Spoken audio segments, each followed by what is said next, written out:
হেই আসসালামু আলাইকুম। YouTube by BD চ্যানেলে আপনাকে স্বাগতম। আজকে আমরা কথা বলবো হামস্টার কমব্যাট নিয়ে। তো হামস্টার কমব্যাট অলরেডি রিলিজ করেছে, আপনারা সবাই দেখতে পাচ্ছেন। তো এখন সবার মনে প্রশ্ন হচ্ছে, হামস্টার কমব্যাট আমি কি সেল করে দিব নাকি হোল্ড করব? তো আপনারা যারা নতুন আছেন তারা তো বিশেষ করে নতুন কয়েন সম্পর্কে আশা করি তেমন একটা ভালো জানেন না। আর যারা পুরাতন আছেন তারা মোটামুটি জানেন যে নতুন কয়েনগুলো কেমন হয়। তো প্রথমে আমি বলবো যে হামস্টার কমব্যাট আমাদের এখন সেল করা উচিত কিনা নাকি আমরা হোল্ড করব। তো শুরুতে বিষয় হচ্ছে, আমরা সবাই জানি যে বিষয় হচ্ছে যখনই নতুন কয়েন রিলিজ করে সেটা শুরুতেই প্রথমে 4-5 ঘন্টা বা একদিন প্রচুর পরিমাণ সেল করতে থাকে।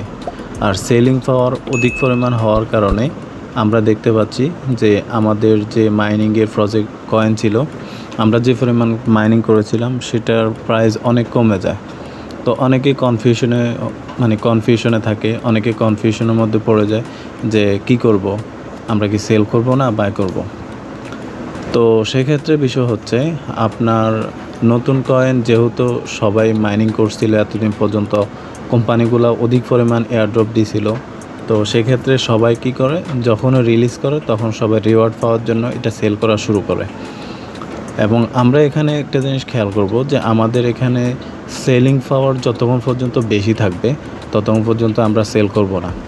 আর যখনই আমাদের সেলিং পাওয়ার কমে যাবে তখন হচ্ছে যে আমরা এটা যখন বাইং পাওয়া শুরু হবে এবং আপ করা শুরু করবে তখন হচ্ছে যে আমরা এটা সেল করব। তো এখানে আপনি দেখতে পাচ্ছেন যে এখানে এই যে আমরা দেখতে পাচ্ছি যে আমাদের যে রেড লাইনটা, এটা হচ্ছে আমাদের সেলিং পাওয়ার। তো আপনি দেখতে পাচ্ছেন যে এই যে সেলিং পাওয়ার, অধিকাংশ ক্ষেত্রে সেলিং পাওয়ারটা বেশি, বাইংও আছে কিন্তু সেলিং পাওয়ারটা আমরা বেশি দেখতে পাচ্ছি।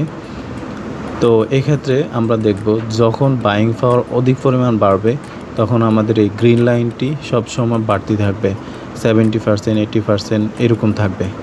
তো এছাড়া আবার আমরা টেকনিক্যাল অ্যানালাইসিস করব যে এটা আসলে কতটুকু বাড়তেছে। যদিও নতুন কয়েনের ক্ষেত্রে আমাদের অ্যানালাইসিস খুব কম কাজ করে, তারপরে আমরা হচ্ছে পূর্ব অভিজ্ঞতার উপর ভিত্তি করে আমরা কাজ করব।